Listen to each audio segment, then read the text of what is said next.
Oke, Assalamualaikum warahmatullahi wabarakatuh. Jadi pada kali ini kami dari kelompok 6 ingin menjelaskan tugas yang kami kerjakan, yaitu materi atau yang berisi tentang perubahan kurikulum yang terus-menerus dalam pendidikan di Indonesia. Jadi banyak banget permasalahan-permasalahan tentang pendidikan di Indonesia dan kami mengambil salah satu judul atau tema pada kali ini yaitu perubahan kurikulum. Kenapa sih kami mengambil perubahan kurikulum? Karena eh, menurut kami masalah ini cukup krusial dan sangat sangat penting untuk dipecahkan masalahnya. Karena gimana ya, dalam beberapa tahun ke belakang, mungkin antara 5 sampai 10 tahun ke belakang itu kurikulum yang berbeda dan setiap setiap karakter atau setiap zaman dan setiap orang itu berbeda-beda untuk mencernanya gitu, sehingga orang-orang yang telah merasakan kurikulum yang sebelum dirubah itu kayak dia juga bisa merasakan kebingungan gitu. Dan kenapa harus dirubah-rubah gitu? Apa sih gitu masalahnya gitu? Mungkin akan dibahas pada kelompok kami. Next, di sini kami ada 3 anggota. Yang pertama ada Zaskia Tuni, yang kedua ada Nasyadi Wirahayu, dan yang ketiga ada Muhammad Ilman. Next.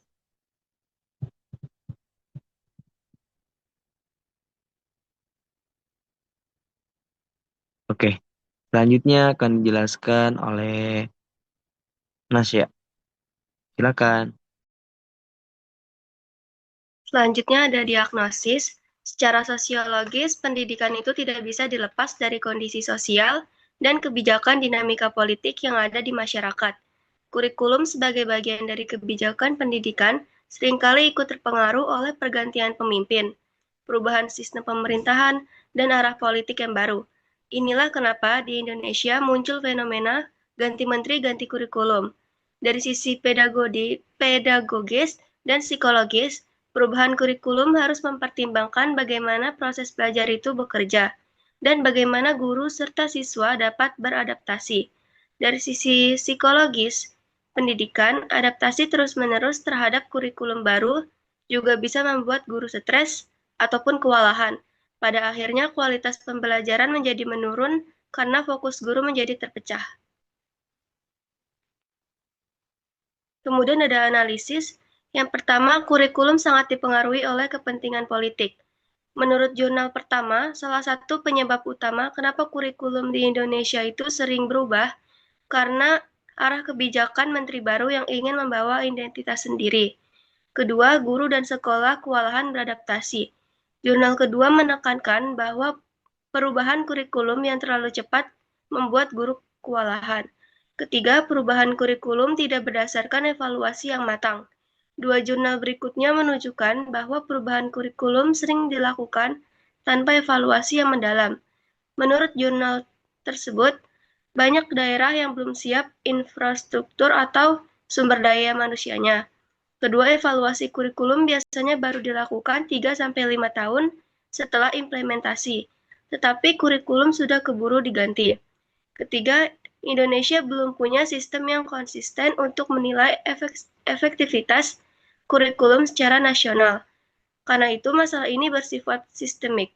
Maka solusinya harus bersifat jangka panjang dan tidak bergantung pada pergantian menteri.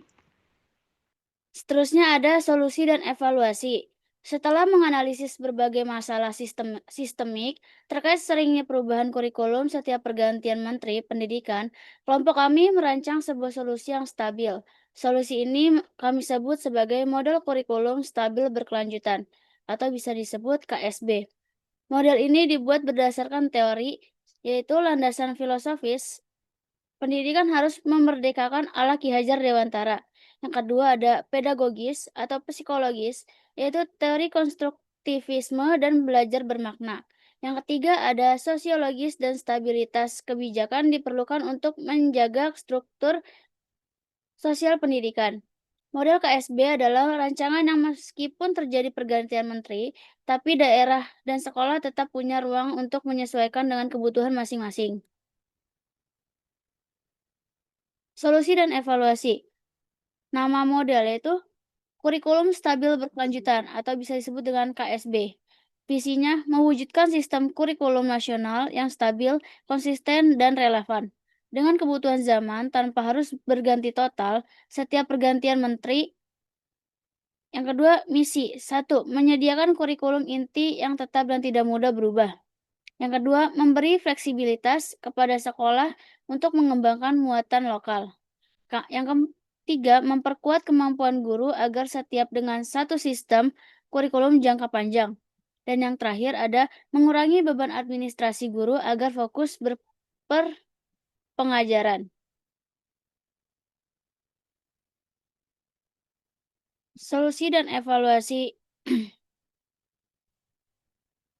yaitu ada kurikulum inti. Kurikulum inti KSB difokuskan pada keterampilan utama abad 21 yaitu literasi dasar, keterampilan berpikir tinggi, karakter dan etik, dan keterampilan teknologi. Yang kedua ada metode pembelajaran, yaitu 1. Project Based Learning atau PJBL, karena siswa belajar paling efektif ketika kerja nyata atau kerja secara langsung.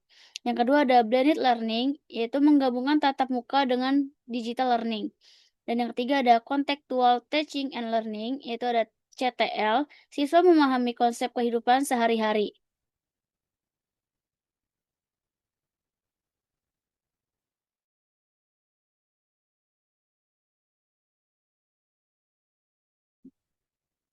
Selanjutnya yaitu peran. Peran guru. Guru itu bukan sebagai pengajar materi, tapi sebagai fasilitator, mentor, perancang pengalaman, pengalaman belajar, serta mengarah proyek. Memberi feedback bukan sekedar memberikan ceramah. Jadi kayak guru atau pengajar itu nggak cuman dia ngelemparin materi tuh, tapi dia tuh harus kayak menjadi fasilitator, terus mentor gitu kan, mentor si siswanya gitu kan, terus kayak memberikan feedback kalau misalkan si anaknya itu kayak baik atau nurut gitu kan. Jadi nggak cuma sekedar ceramah di depan doang, tapi kayak mungkin bisa dikatakan kayak membuka ruang diskusi antara siswa dan guru gitu kan, agar siswa dan guru atau siswanya itu lebih terbuka kepada guru, dan itu cukup membantu untuk menerima materi tersebut yang disampaikan oleh guru. Terus peran siswa aktif mencari informasi, mengerjakan proyek, dan mempresentasikan hasil serta belajar mandiri, kolaboratif, dan reflektif. Nah, jadi kadang siswa yang pasif juga itu adalah menjadi salah satu tantangan bagi guru ketika gurunya itu sudah terbuka, ketika pengajarnya itu sudah memberikan feedback, memberikan peran sebagai fasilitator, tapi kadang siswanya itu tidak aktif, kadang pasif, kadang ingin apa pengennya tuh kayak diladenin, misalnya kayak dikasih makan, nggak nyari makan sendiri gitu. Padahal yang membutuhkan pendidikan itu kan adalah siswa, bukan bukan gurunya gitu loh. Jadi kayak harusnya peran siswa itu aktif mencari informasi gitu loh. Terus yang paling penting itu mempresentasikan hasil. Nah, mempresentasikan hasilnya itu ketika dia telah belajar, telah mencari ilmu, dan telah eh, sekolah kayak atau kuliah gitu, dia harus memperhatikan hasil tersebut dalam kehidupan nyata gitu kan. Terus paling penting juga serta belajar mandiri gitu kan. Jadi nggak harus disuapin aja kita sebagai siswa gitu kan. Ya mungkin kalau misalkan SD, SMP itu kan masih ya disuapin gitu kan, tapi ya lebih baik untuk belajar mandiri, karena kalau misalkan disuapin terus ya kita nggak bakal mandiri-mandiri sampai kapanpun itu gitu. Terus kolaboratif dan reflektif juga itu sangat penting. Next, nah, solusi dan evaluasi. Sistem asesmen, portofolio hasil, penilaian otentik atau kemampuan nyata, Self dan peer assessment membangun refleksi evaluasi kurikulum setiap 5 tahun, bukan diganti total. Jadi, ya, jadi ketika kurikulum itu telah dilaksanakan, telah diimplementasikan, lebih baik itu dievaluasi apakah eh, apa namanya, kayak misalkan kurikulumnya itu baik nih, ya udah dilanjutkan gitu. Nah, kalau misalkan nggak baik, ya itu dilanjutkan, akan tetapi yang kurang baiknya itu diberesin, bukan diberesin, tapi kayak diperbaikin lagi agar menjadi lebih baik dan bisa dimaksimalkan kurikulum tersebut agar tidak diganti-ganti gitu, diganti-gantilah gitu istilahnya. Jadi kayak si anak atau si guru tersebut gitu paham dengan alur eh, kegiatan belajar mengajarnya gitu, dan ketika kurikulum itu dievaluasi bukan diganti, itu jadi kayak sesuatu yang sudah terlaksana dan belum maksimal itu bisa dimaksimalkan dan eh, berguna untuk berkelanjutan gitu. Kenapa model KSB realistis? Yang pertama, tidak bergantung pada pergantian menteri. Yang kedua, biaya implementasi lebih rendah. Yang ketiga, guru lebih siap. Yang keempat, sekolah lebih kreatif. Dan yang kelima, siswa lebih berkembang. Jadi, kurikulum inti KSB itu difokuskan pada keterampilan utama abad 21 yang telah dijelaskan tadi, yaitu literasi dasar, keterampilan berpikir tingkat tinggi, karakter dan etik, dan keterampilan teknologi.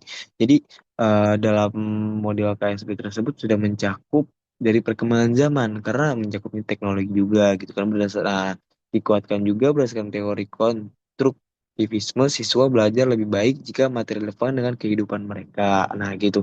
Nah, dalam kalimat tersebut disebutkan ketika materi tersebut relevan dengan kehidupan si siswa atau si anak tersebut, maka eh konstruktivisme belajarnya itu akan lebih baik karena ya sesuai dengan kehidupan gitu kan, dan diimplementasikannya juga ya cukup maksimal gitu kan. Jadi model KSB ini bisa dikatakan sangat realistis dengan siswa atau anak zaman sekarang gitu. Dan ya itu tidak apa namanya, tidak eh ya intinya tidak memberatkan atau tidak harus berubah-ubah kurikulum secara total gitu. Next, oke, terima kasih. Mungkin dari kelompok kami eh segitu. Dan kalau misalkan ada kesalahan kata atau kesalahan kalimat yang telah dilontarkan itu ada kesalahan, mohon maaf. Dan kalau misalkan ada pertanyaan yang dibingungkan bisa di komen di kolom komentar dan nanti bakal dijawab oleh kami. Iya enggak? Oke, baik. Kami kelompok 6 pamit undur diri. Terima kasih. Lai Taufiq Walhidayah. Assalamualaikum warahmatullahi wabarakatuh. Waalaikumsalam warahmatullahi wabarakatuh.